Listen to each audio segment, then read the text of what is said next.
La Cour des comptes a une lourde mission légale de vérifier, instruire et de juger les comptes des services de l'État. Après la prestation des serments de ces magistrats, il a été opportun de lui doter des moyens matériels adéquats pour bien accomplir sa mission. Ces dons des États-Unis d'Amérique, à travers son bureau AINL, tombent à point nommé. La Cour des comptes vient donc de bénéficier de 63 ordinateurs portables et des bureaux, 11 imprimantes, 16 scanners, 14 ondulaires, 6 climatiseurs et 5 projecteurs.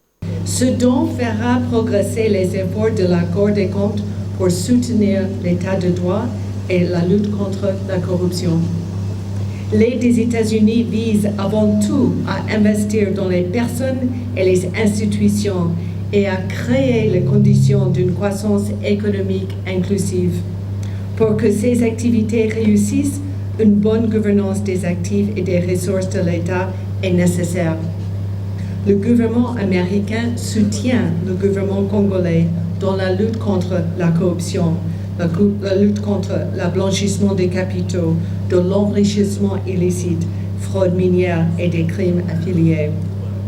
La remise de ce matériel informatique d'aujourd'hui s'inscrit donc dans cette même logique. Cet appui du gouvernement américain apporté par l'ambassadeur des États-Unis en RDC est estimé à 100 000 $ américains et c'était réceptionné par le premier président de la Cour des comptes, Jimmy Munganga Ngwaka, lors de cette cérémonie organisée sur place. Je tiens à remercier sincèrement le gouvernement américain à travers son ambassade en République démocratique du Congo pour ce geste qui vient d'être posé ce jour. Ce geste témoigne de l'importance que le gouvernement américain accorde aux relations séculaires qui existent entre nos deux pays. Ce geste, disais-je, est d'une très grande portée, car il vient apporter un soutien de taille à la Cour des comptes de la République démocratique du Congo dans l'accomplissement de ses missions régaliennes.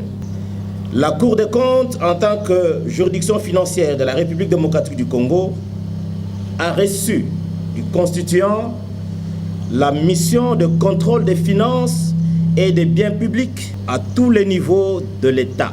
Pour accomplir de manière efficace et efficiente sa mission, la Cour des comptes a besoin des ressources humaines, certes, mais aussi des ressources matérielles et techniques.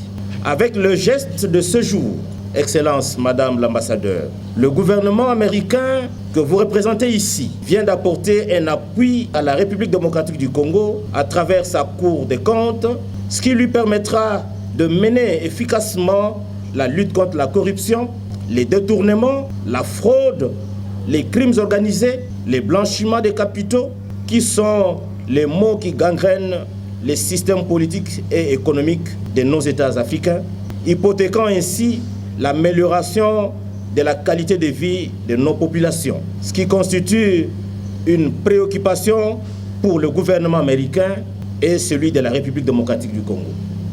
Pour matérialiser son engagement de lutte contre la corruption, le chef de l'État avait résolu de réhabiliter et de redynamiser la Cour des comptes en tant qu'institution supérieure de contrôle des finances publiques en République démocratique du Congo.